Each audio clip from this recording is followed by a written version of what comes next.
Let's continue the college football conversation. Chris Lowe is with us. He covers college football for ESPN. He's always generous with his time with us on the JohnstonRVCenter.com hotline. Hello, Chris. How are you? Hey, guys. How are you doing? Doing great. Thanks a lot. There is always, like any team, and I know you've covered specific teams before you were a big national guy, but any team has the guy on it that is the honest answer. And if you've got a question, okay, we're going to go to that guy. Dabo Swinney is that for college football coaches, is he not? You know you're getting the unfiltered, unvarnished, honest answer when you interview him. Yeah, and he's pretty consistent. I mean, he's not going to Yep. He's not going to back down from what he believes and what he says. I mean, I think Dabo knows that the game's evolve, and I don't think he's afraid to necessarily evolve. It's just there's a few things that he's not going to compromise in his mind. And, I mean, I know there's a lot of people out there, media, out of the media, players, former players, who feel like he's been hypocritical or feel like the fact he's making so much money and he's got the stance he does on paying players, NIL. But as a media person, whether you don't agree with him, it's sort of refreshing to hear a guy that has the self-confidence, the self-assuredness to stand up and answer questions and not give you a lot of coach speak. I guess what's interesting is he was so cutting edge on recruiting, when it came to things like slides and smoothies and barbershops. And NIL just seems like something you've got to embrace if you're a coach in 2022. And I don't think he's against NIL. In fact, Clemson just rolled out or is getting to roll out one of the more aggressive collective agencies, NIL agencies in the game. So I think the thing that he has said and said pretty consistently to me when I was there, and he said this before when we talked, is what he doesn't like is the fact that NIL was always going to morph into paying players coming out of high school. Now, I know the skeptics say, well, schools have been paying players under the table for years, and they have. I mean, anybody who doesn't believe that has their head in the sand. But to manipulate kids that are juniors in high school or seniors in high school and say, hey, if you come to school X, we're going to set up this deal for you, this deal, this car dealership's going to give you this deal, and you're going to make X amount of money if you come here. I think that's the part that he does not like and is against, because he feels like that's going to de-emphasize education. Kids are going to go somewhere merely because they see they got a chance to make $100,000, a couple $100,000, or in the case of the kid from California, the quarterback who reportedly is going to Tennessee, up to $8 million. So I think that's what he does not like, and the fact that 98%, and again, these are his words, 98% of the kids who come to college football don't play in the NFL, that he feels like it's really important that they get their degree and have a chance to build on that going forward.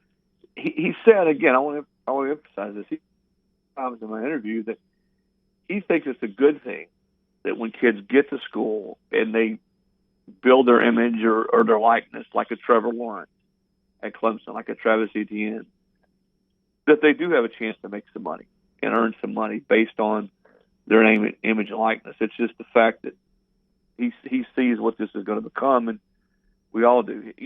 This is not Dabo speaking. Here's me. This is me speaking. See, I thought it was just preposterous when we went down this road that people in the NCAA, others who are part of the whole NIL deal, tried to come out and say, well, no, this won't be a recruiting incentive. This is not ever going to be used as a recruiting incentive. And I've used this analogy before. That's like me telling you guys I've got some beachfront property in Missouri that I want to sell you. Right. That's right. Chris is with us here on the JohnstonRVCenter.com hotline. I'm interested in your career. Have you ever seen a guy sort of play to the other side of the street as an advantage? Because if everyone is out trumpeting NIL right now, and Dabo is this, I'm valuing education. Dabo's a smart guy to me. Does this allow Dabo to be different on the recruiting front, especially with parents and grandparents on selling I'm the coach that's selling education here. They're going to get their NIL money. Is this sort of a Dabo recruiting ploy here to be different than the other top programs in the country? I don't know if he wants to be different. I think he wants to be Dabo. I just think that's who he is. He's never tried to be anybody other than who he is. I think a lot of it, you go back to his background, the way he came up through the coaching ranks, even playing at Alabama, is he'll tell you, I was nobody a chance. And I think that chip on his shoulder has sort of fueled him throughout his career. He was a wide receivers coach. When he got the head job at Clemson, Coach Stallings gave him a chance at Alabama. And he will readily tell you his first salary there was $38,000 a year. You guys need to, if you get him on the show, get him to do his impersonation of Coach Stallings. It's a dead spot on. I mean, he sounds just like him. In fact, if he were behind the curtain, you would swear it was Coach Stallings. But I think his background has played into this a lot. And he's had great relationships with his players. I mean, it's hard. You're hard pressed to find somebody who's played there for Dabo who doesn't like him. Who doesn't respect him, doesn't feel like that he has made them a better man, a better football player, that whole culture that he's created at Clemson. So I don't know if he's trying to be different. I just think he feels like that's the collegiate model is what works best, and certainly has worked best for them. 2 years from now when we're talking, maybe he has a little bit different opinion. Yeah. We'll see. I mean, we'll see how this all evolves. I've told many people, I don't think the $1 million, multi-million-dollar contract kids will invariably sign with collectives coming out of college or coming out of high school is sustainable. I just don't think so. I mean, all it's going to take is one kid, and we know that the 4 and 5 stars aren't always 4 and 5 stars when they get on campus. Donors paying a couple mil for this quarterback or edge pass rusher, and he ends up, sitting on the bench more than he plays.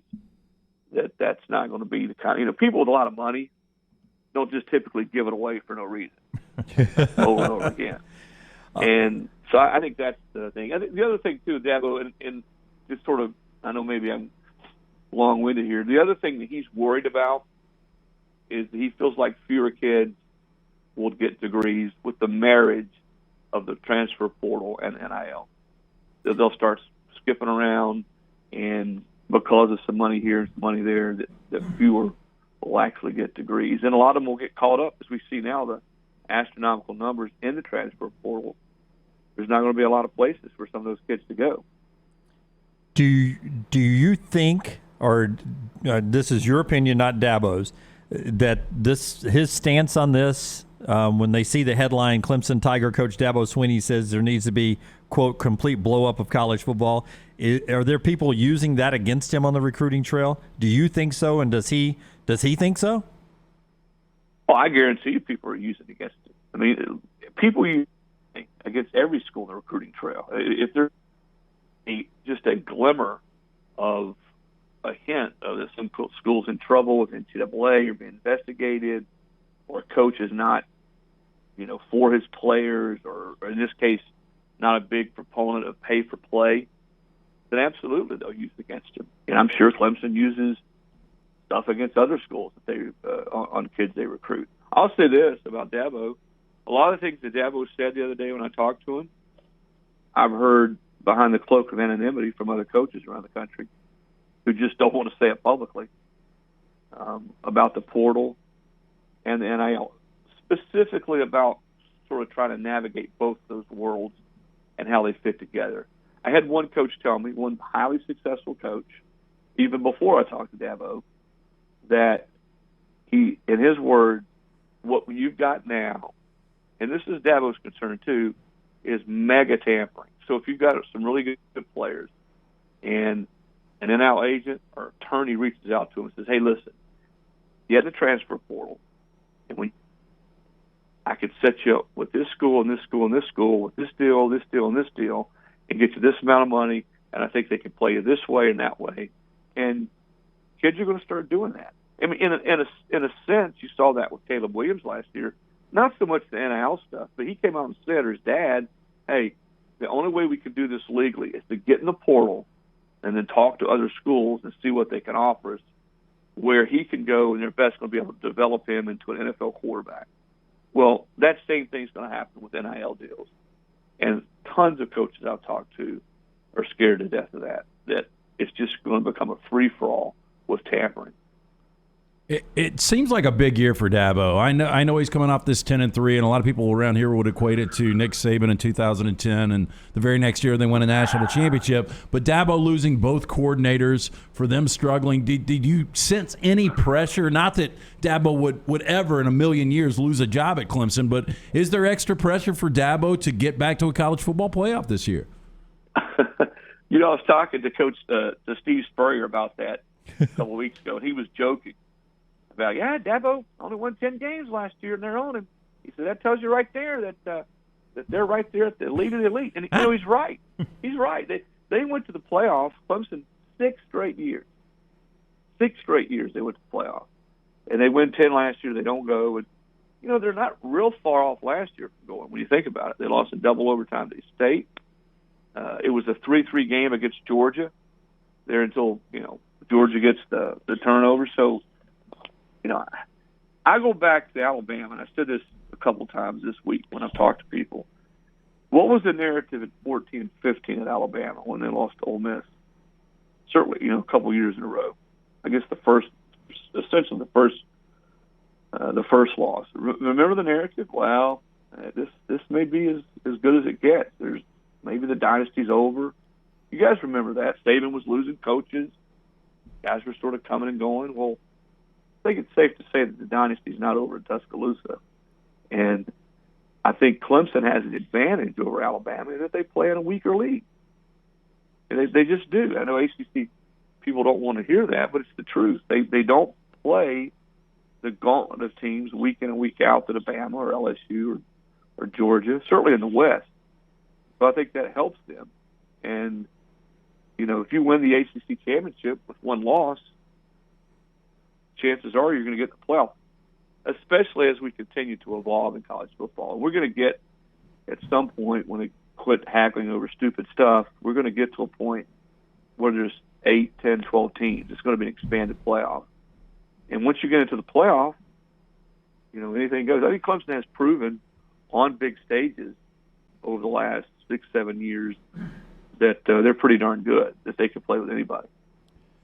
All right, he is Chris Lowe. You can follow him on Twitter at CLoweESPN. Read the article we're talking about, an in-depth conversation with Dabo Swinney, the Clemson head coach there at ESPN.com. Chris, it is always great talking with you, man. We greatly appreciate the time.